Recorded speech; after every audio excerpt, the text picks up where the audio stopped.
ಸಿಡಿಮದ್ದು ಇಟ್ಟು ಜಾನುವಾರುಗಳ ಸಾವಿಗೆ ಕಾರಣವಾಗಿರುವ ವಿರುದ್ಧ ಕ್ರಮ ಕೈಗೊಳ್ಳುವೆ ತಹಶೀಲ್ದಾರ್. ಹನೂರು ತಾಲೂಕಿನ ವ್ಯಾಪ್ತಿಯಲ್ಲಿ ಕಳೆದ 5-6 ತಿಂಗಳಿನಿಂದ ಸಿಡಿಮದ್ದು ಇಟ್ಟು ಜಾನುವಾರುಗಳ ಸಾವಿಗೆ ಕಾರಣವಾಗಿರುವ ತಪ್ಪಿತಸ್ಥರ ವಿರುದ್ಧ ಕಾನೂನು ಕ್ರಮ ಕೈಗೊಳ್ಳುವುದಾಗಿ ತಾಲೂಕು ದಂಡಾಧಿಕಾರಿ ಹಾಗೂ ತಹಶೀಲ್ದಾರ್ ವೈಕೆ ಗುರುಪ್ರಸಾದ್ ಎಚ್ಚರಿಕೆ ನೀಡಿದರು. ತಾಲೂಕಿನ ಕೌದಳ್ಳಿ ಗ್ರಾಮದ ಅರಣ್ಯ ಇಲಾಖೆ ಕಚೇರಿ ಮುಂಭಾಗ ಗ್ರಾಮಸ್ಥರು ಹಾಗೂ ರೈತರು ಮುಖಂಡರುಗಳ ಸಮ್ಮುಖದಲ್ಲಿ ಹಮ್ಮಿಕೊಳ್ಳಲಾಗಿದ್ದ ಜಾಗೃತಿ ಸಭೆಯಲ್ಲಿ ಅವರು ಮಾತನಾಡಿದರು. ಹನೂರು ತಾಲೂಕಿನ ಕೌದಳ್ಳಿ, ಭದ್ರಯ್ಯನಹಳ್ಳಿ, ಹನೂರು, ಬೂದಬಾಳು ಸೇರಿದಂತೆ ಇನ್ನಿತರ ಗ್ರಾಮಗಳ ವ್ಯಾಪ್ತಿಯಲ್ಲಿ ಕಳೆದ 6 ತಿಂಗಳಿನಿಂದ ಮೇವು ಮೇಯಲು ಬಯಲು ಪ್ರದೇಶಕ್ಕೆ ಹೋಗಿದ್ದ ಕಿಡಿಗೇಡಿಗಳು ಇಟ್ಟಿದ್ದ ಸಿಡಿಮದ್ದನ್ನು ಸಿಡಿದು 10ಕ್ಕೂ ಹೆಚ್ಚು ಜಾನುವಾರುಗಳು ಮೃತಪಟ್ಟಿರುವುದು ಗಮನಕ್ಕೆ ಬಂದಿದೆ.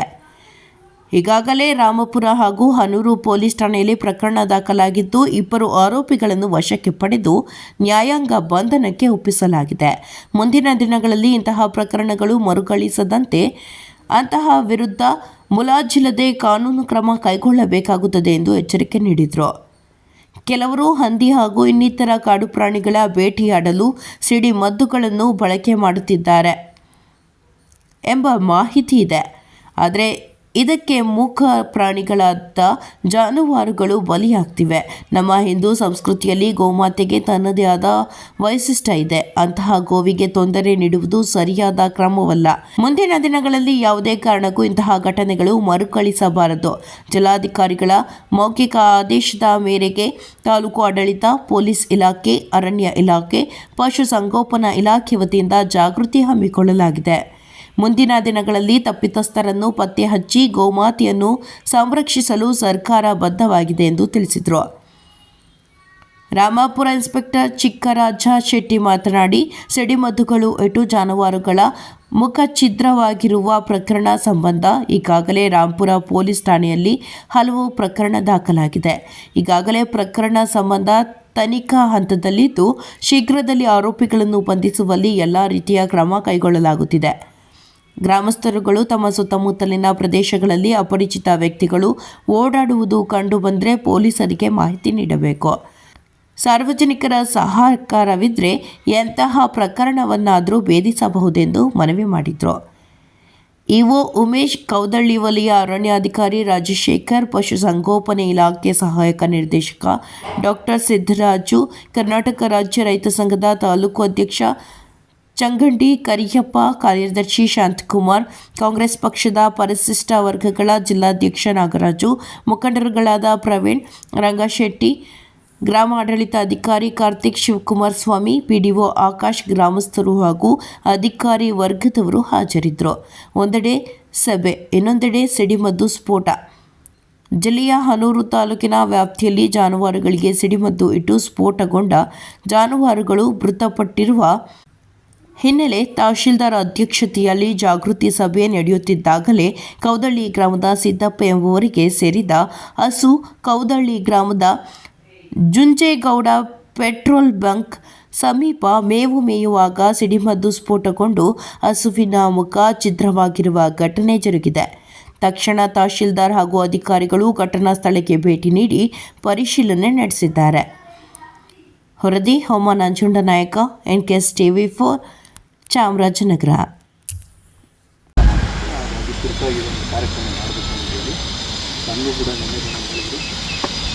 ಆಯ್ತು ಸರ್, ಇದರಲ್ಲಿ ಮಾಡೋಣ, ಇದು ಒಂದು ಒಳ್ಳೆಯ ಕೆಲಸ, ನಾವೆಲ್ಲರೂ ಸೇರಿ ಮಾಡೋಣ. ರೈತ ವರ್ಗದ ಜಾನುವಾರುಗಳು ಏನಿದೆ, ಮೇಕೆ ಇರ್ಬೋದು, ಕುರಿ ಇರ್ಬೋದು, ಜನಪ್ರತಿನಿಧಿಗಳು ಇಂಥವೆಲ್ಲ ತುಂಬ ಹಾನಿ ಆಗ್ತದೆ. ನಮ್ಮ ಠಾಣೆನಲ್ಲೂ ಕೂಡ ಈಗಾಗಲೇ 4 ಪ್ರಕರಣ ದಾಖಲಾಗಿದೆ.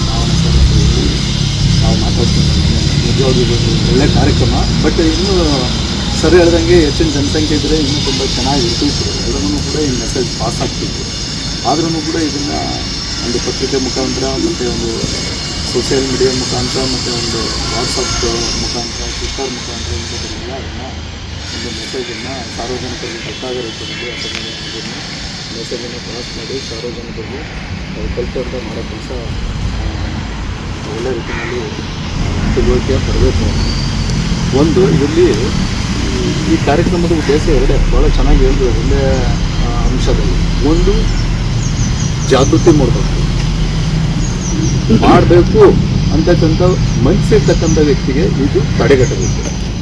ಇನ್ನೊಂದು ಮಾಡಿರ್ತಕ್ಕಂಥ ವ್ಯಕ್ತಿ ತನ್ನ ತಪ್ಪನ್ನು ತಿದ್ದುಕೊಂಡು ಮುಂದೆ ಅದು ಆಗದೇ ಇರೋ ರೀತಿಯಲ್ಲಿ ನಡ್ಕೊಂಡು ಹೋಗೋದಕ್ಕೆ ಇದು ಒಂದು ಉಪಯುಕ್ತವಾದಂಥ ಕಾರ್ಯಕ್ರಮ.